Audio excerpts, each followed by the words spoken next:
Hey everyone. Today we're going to try to quantify what 6 millimeters of stroke means. So here's a 2AR in the stock 2.5 liter configuration. I'm going to go out here in a second. We're going to get some baseline tests, and then I'm going to pop this out, put a 2.7 liter in, which really the only difference there is the pistons and the crankshaft. And we're going to run on the same tune, same injector, same everything, and drop it right in, and then get the same tests. And we're going to be able to compare some numbers and see how much 8% more displacement gives us. The nice thing that's going to tell us is that's going to tell us if our engine is limited because of displacement, or if it's limited because of the intake or the exhaust or the valve train or something. Either way, it'll tell us kind of where the limitation is and what we need to work on next. So let's get to it. All right. So here it is, and really from the outside, the only thing you can see different is right here. You can see it right here. You see this one here says 1AR, and the other one says 2AR. And really the only difference inside there is the crank has a 3 millimeter longer throw, so a 6 millimeter longer stroke. The deck height on the piston is 3 millimeters shorter. The connecting rods are even the same. The cam part numbers are the same. And what we're going to do, we're going to put this in the race car. It's sitting right outside the door right now. And just a few minutes ago, what I did is, well, you can see here, I drove the car and I took mass airflow sensor readings. Now, those aren't really a good way to measure horsepower, but we do know that with the 2AR, it's putting out 205 horses to the ground. So 205 horses looks like that chart. And keep in mind, we're going to be running this guy on the exact same ECU, the same injectors, the same mass airflow tube, right? So if there's anything, on the surface or whatnot, the sensor, your manufacturing tolerances and whatnot, it's not going to matter because it's the exact same thing in the exact same chassis. So in this case, the mass airflow sensor numbers will be pretty comparable. But this is 8% more displacement. So the idea is that we'll be able to see when we're done, does the curve start at 8% more and then taper off, which would indicate that this thing is having an airflow issue, or does it get 8% and then keep 8% above on the whole range, which would be wonderful, right? Because then we're getting 220-ish to the ground, 250-ish horsepower. That's pretty fantastic. Yeah, so honestly, I don't know what the numbers are going to show. We're going to have to find out together. So I will put a clock in the shot when working on the car. I'm going to try to do this as quick as possible without injuring myself, of course. Just for a challenge. It's Saturday night right now, so I will probably sleep midway through this, but we'll see. Anyways, first things first. Before I even take it off the pallet, I want to make sure that this engine spins and it sounds like it's got compression. This video will be really short if it doesn't.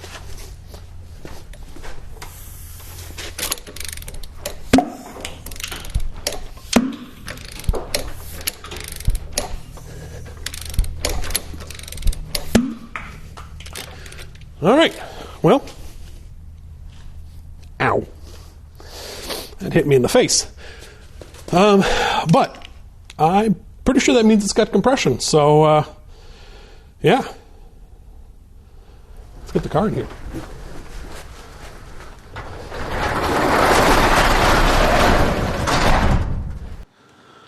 All right, here we go. 7:37, November 21st. Let's go.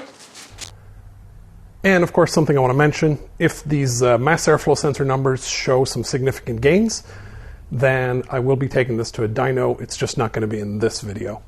Just trying to get this done and over within a weekend. That way we'll be able to get an exact number. And yeah, essentially this motor costs about $1,000 more than the 2GR, simply because the availability is not nearly as good in the US anyways. But, throwing $1,000 at an engine, and if we get 8 to 10% more horsepower out of it, that's that's in line with a decent upgrade there. So it's probably worth doing. So Anyways, I really don't know where this is going to go at this point, so let's find out together.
Yeah, there's very little glitter in here. I see, like there's a tiny one right there. There's another one right here. Yeah, this engine's in good shape.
All right.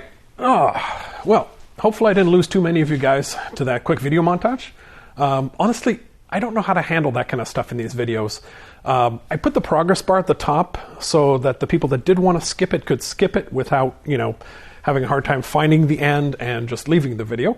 And those that did want to watch it, it was in there. So I don't know, if you guys have ideas on how to better handle that stuff, if you can point me to a channel that's doing it better or something, I'm not a professional video editor or anything, so though that probably was pretty apparent by now.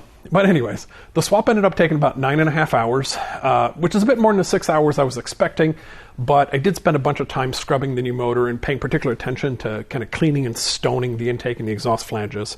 I'm going to be using this motor to make a tune, so I want to make sure there's no air leaks and whatnot that could be confusing that tune to then when I give it to somebody else, it'll be, not quite right. So either way, it was still done in a weekend. That said, this part right now is being shot a few days later. I had actually shot this And I got to the point where I had done most of the editing on Sunday, but when I made the inserts that I wanted to put in the video, it was obvious that what I had said, based on my assumptions from driving it, didn't quite match the graphs, so I'm reshooting this part. So let's get into the analysis. First thing to note is when I was doing the swap, I realized that the 1AR's intake manifold is actually slightly different. And this is the 1AR intake manifold. So I think there's some validity into trying the 2AR manifold on the 1AR, seeing which one, it might give us some regions that are better. Keep in mind, this motor here is made for a minivan or an SUV. The power range that they're searching for is not necessarily what we're looking for in a car, so maybe the other way around is better. I don't know. We'll find out. I'll tell you guys as soon as I find out. But here's the graph of what we had originally, and then here's the 1AR on top of it. And as you can see, at about 6,800, the lines merge, but otherwise there's gains across the board, which is, well, I wasn't sure they were going to merge, but I was expecting gains across most of it. This graph tells us a few things.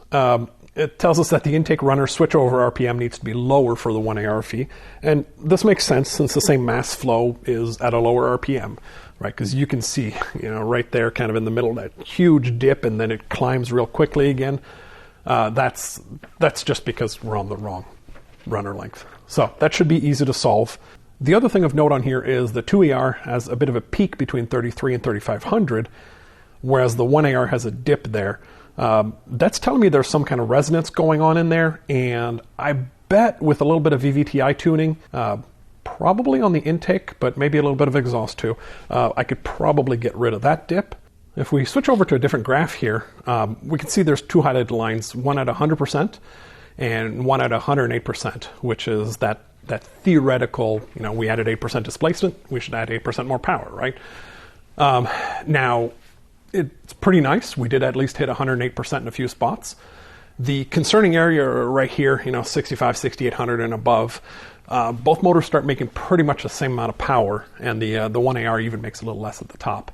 That means we're running into a hard flow limit somewhere in the motor. Intake air is potentially starting to get too fast for the runner size, so maybe shortening them or making them a little fatter or something. There's things to be done there. The cylinders might not be emptying enough, either because exhaust restrictions or because the cam's not open long enough. So I think we're going to spend some time tuning, especially the VVTi system on this. I want to see if I can make some gains. Particularly, I want to see if I push the exhaust cam timing a little bit further back, if we can stop the flow restriction. If we can limit the flow restriction. If there's positive movement there, it tells us that the intake manifold and the header are probably okay for more power. And we just need more camshaft duration. If I can't get any more positive movement, then the limitation is probably the intake or the exhaust. And given how oversized the exhaust is, it's probably the intake. If we look at this intake here, we can see, it looks like it probably takes, a nice path, this nice little swirl and comes out in the middle and here, but we don't really know what's inside. Wait a second. This manifold here is an extra that I have, right? It's got a broken actuator here. It's got broken ports. 1 second. Let's find out what's inside this thing. All right. We had the data. We just had to look for it. So what I see in here, I'm super impressed with, honestly. The channels here are about 2.5 square inches in area, and that maintains from end to end.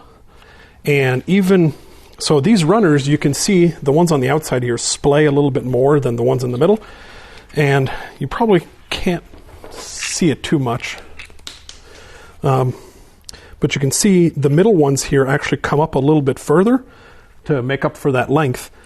And there's a nice, velocity stack end on each one of those.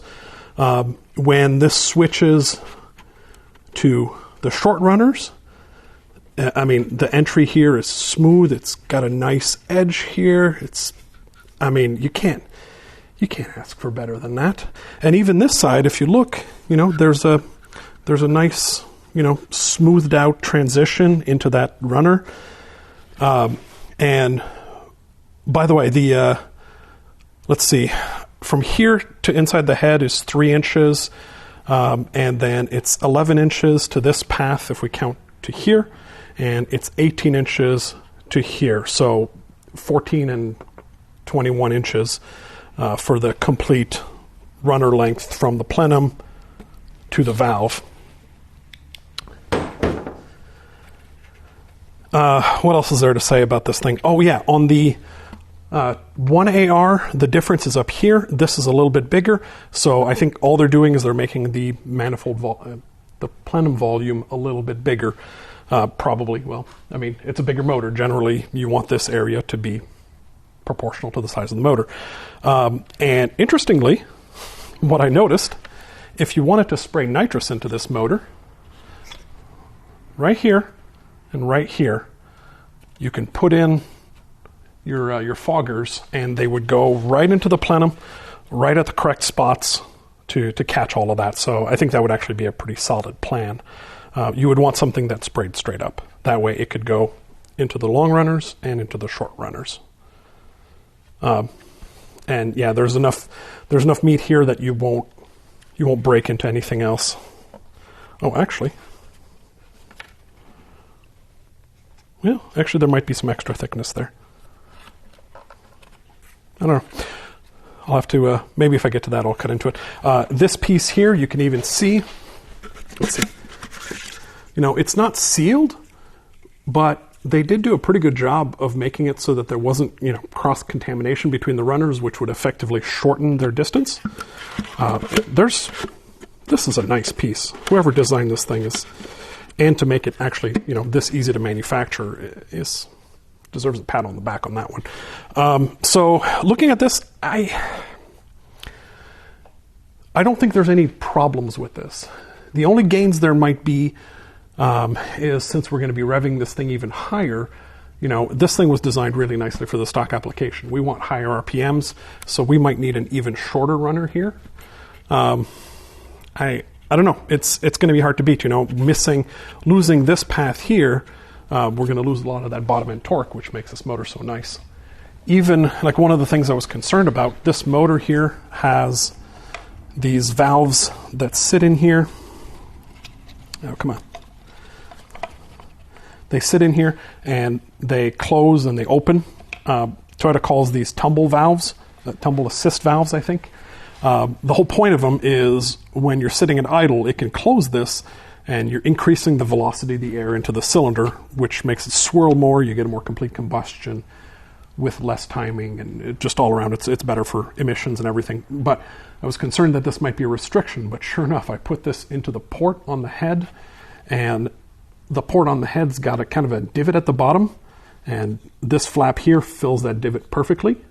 So it's super nice and smooth. The opening here is exactly the size of the port on here. It's exactly the size of the port on the other side.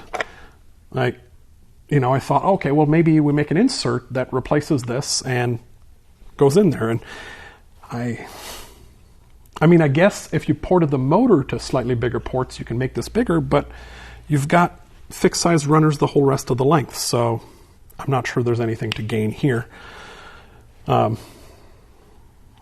Yeah, and they're wide open when the pedal is wide open, so there's no restriction there. Okay, well, now the throttle body in these things is still a little small, maybe, you know, slightly bigger throttle body there. I'm also still using the rubber hose from the stock application. You know, that's got some ribbing on it, and maybe there's something there. You know, there's a bunch of things I can explore, but I think the next plan here is I'll spend some time trying to tune the VVTI angles, see if I can smooth out the graph. If I can't raise the top end, then I don't know. Then I think that intake manifold, I think we're going to have to explore maybe making a short version of that. Frankly, that's the kind of thing where 3D printing will work out great. I can 3D print, you know, so that's 11 inches. Maybe I'll 3D print some like 6-inch long runners with a common manifold and see what that does. Now, that'll kill the bottom end, but that doesn't matter, right? If we just do that to measure, then we can tell, okay, well, how much did it kill our bottom end? So do we need dual length runners? And then was 6 inches the right length? And then we can work with that, kind of tweak it around, tweak with the intake manifold volume and whatnot. So potentially more things to come there. If I can raise it, then I feel that raise the end of the graph there, then I feel that it's probably the camshafts that don't have enough duration. So the camshafts that I made for the other motor build that I started, I think I'll throw them in here and kind of see where that goes. Now, the piston speed on this thing, right? It's a 105 millimeter stroke at 7,200 RPM, and the pistons are cast. So even with those cams, I'm not sure how much I trust raising that RPM. There's no signs of issues yet, but I don't know.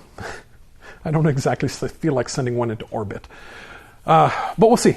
We'll see. The motors are cheap, so even if I do destroy one, you know, the 1AR and the 2AR, they're almost the same motor, so we could pick up 2ARs for $150 all day long. So I guess it doesn't really matter if we send one into orbit. Anyways, I'm totally open to suggestions. The primary project is the Widowmaker right now, but as that thing gets downtime, I'm going to work on this, and of course, I'm continuing to race this guy. So it's always fun to add a little bit more power to it. Anyways, so thanks everyone for watching. There's 3,500 of you guys that have subscribed now, which honestly, it's kind of thrilling. Let's keep this going and let's keep it growing, yeah? Yeah, thanks.